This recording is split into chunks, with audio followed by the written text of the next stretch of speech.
দেখেন, মানুষ টাকার জন্য কতটা নিচে নামতে পারে, ঠিক আছে?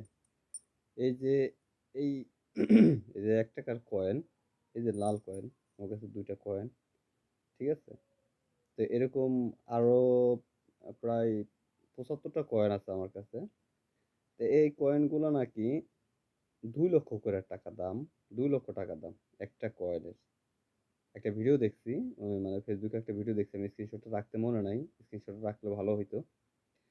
তো এইখানে বলতেছে যে এই একটা কয়েন ২,০০,০০০ করে টাকা দাম, ৳২,০০,০০০ মানে এই কয়েনটার দাম। তবে কি করতে হবে কয়েনটার জন্য? একটা মানে একটা শেয়ার করতে হবে, একটা ফলো দিতে হবে, একটা লাইক করতে হবে, ঠিক আছে? সর্বোচ্চ ৭ টা গ্রুপে শেয়ার করে দিতে হবে। ৯ টা গ্রুপ যেন। যাই হোক যেটা বলছে আমার খেয়াল নাই। তো এইভাবে মানুষে হয়রানি করা, ঠিক আছে? এভাবে মানুষকে হয়রানি করা কিংবা মানুষকে উম বিভ্রান্ত করা, এটা কি ঠিক? আপনারাই বলেন। ঠিক আছে? তো একটা কয়েন যদি ৳২,০০,০০০ হয়, ঠিক আছে?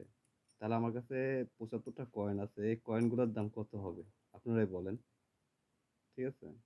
এভাবে অনলাইনে বর্তমানে এরকমই চলে। কি বলবো?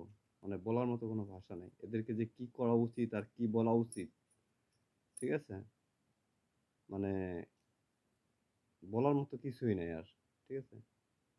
তো শুধু ভাই এই টাকার জন্য, ঠিক আছে?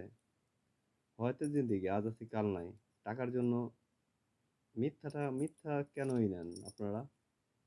মিথ্যা কেন বলেন মানুষের কাছে?